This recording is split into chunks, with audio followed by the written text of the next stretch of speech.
The Ontario Veterinary College, OVC, situated right in the heart of the Golden Horseshoe on the pristine University of Guelph campus. The university is home to hundreds of thousands of students, each and every one eager to kill to be granted admission to this prestigious veterinary college.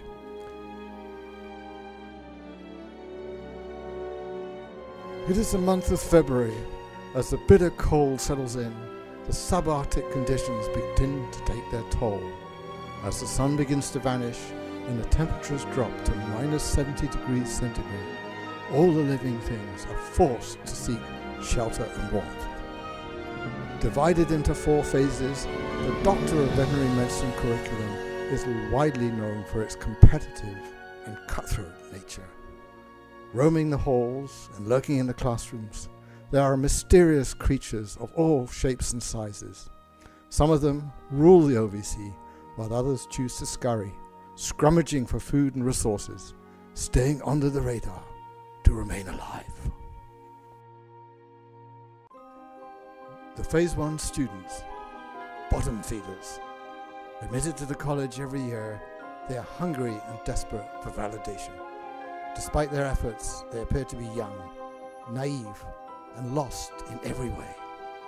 Hauling around backpacks filled with textbooks doubling their lean body mass, they try at all costs to fit in, but they are clearly outsiders. Do not let their blue lab coats fool you. They are very far from being considered real doctors.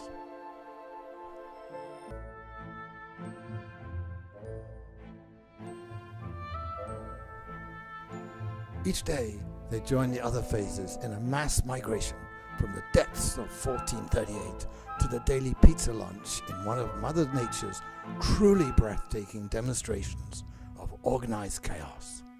At no other time of the day is there such a collection of animals all headed in one direction with such single-minded purpose. Stripped of their ability to hurt on their own, for most, the thick crust, topped with homemade tomato sauce and melted cheese, is their only fighting chance at survival. The feeding first requires patience, but those who wait will be rewarded with plenty to eat.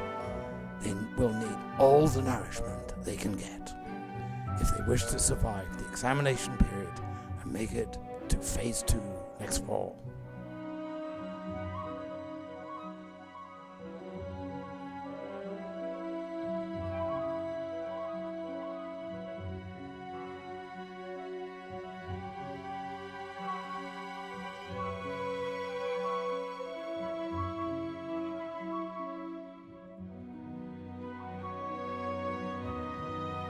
Katz, the ecosystem's heartthrob, roaming the halls of the college, schmoozing and flattering every living thing in his sight, Dan's most lethal weapon is undoubtedly his charm. Every spring, Dan emerges from his den, seeking out fresh protein sources to replenish the nutrients lost in the previous hibernation, in preparation for the next bulking season. With a metabolic rate comparable to that of a starving cheetah, Dan is the epitome of nature's efficiency. It is, in fact, so fast that he is forced to obtain his nutrients through the consumption of unbelievable quantities of lean protein and complex carbohydrates. His ability to make you smile is so dangerous, it is rumored to be partly responsible for El Nino, the E-value crash of 2015, global warming, and Y2K.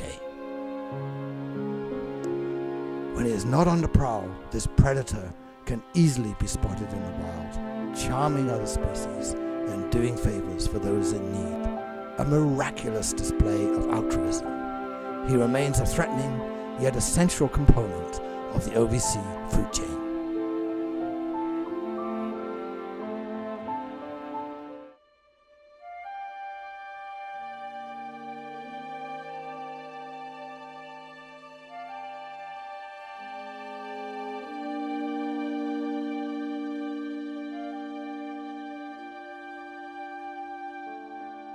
Library, a soul-crushing silent sanctuary historically believed to be a place of learning, though it has no actual books or resources available.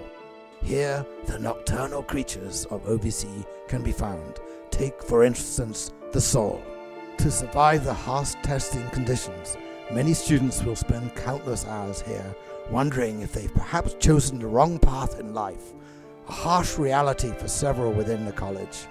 While here, students slow their metabolisms so they can survive on McDonald's value meal items and large quantities of coffee.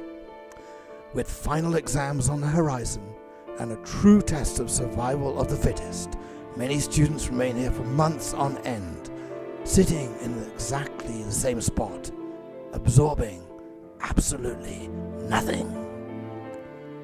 This spring, the soul has migrated north to the OVC.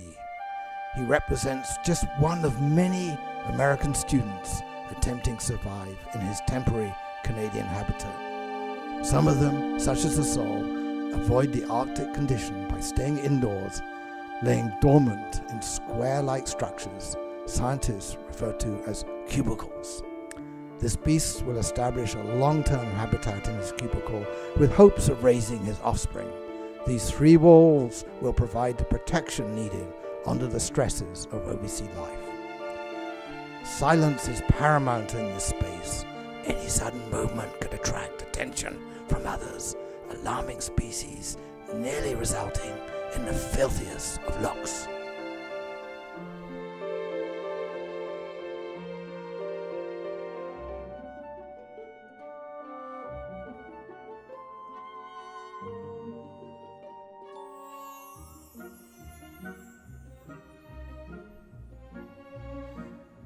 Meet the elusive large animal students.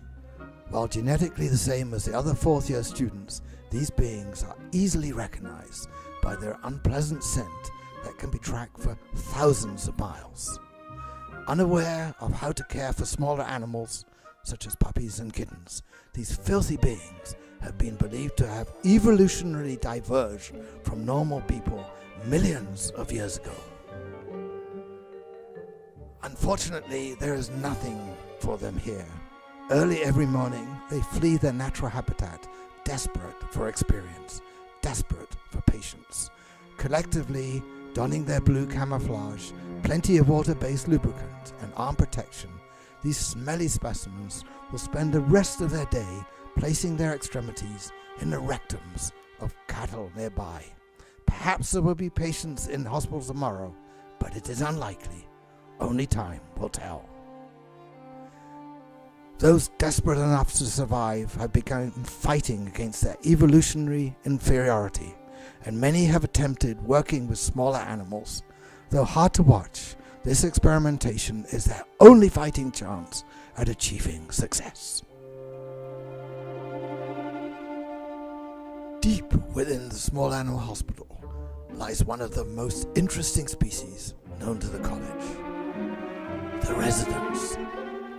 Each year, the residents return to the OVC after a 12-month-long power trip with the single goal of making the lives of 4th years particularly unpleasant.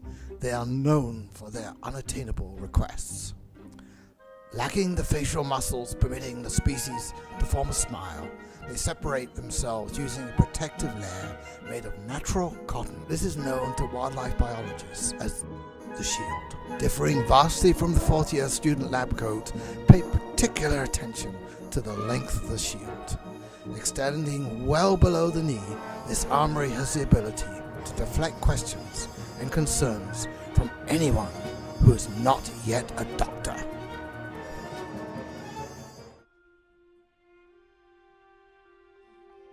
As another year comes to a close and the sun re-emerges from behind the OVC, it is clear that although she operates in mysterious ways, Mother Nature always has a plan. There may be many different animals in the habitat, and although they have their differences, they somehow coexist. Perhaps that is the essence of it all. A world so torn apart yet so close, in which you have the opportunity to share life with these magnificent creatures.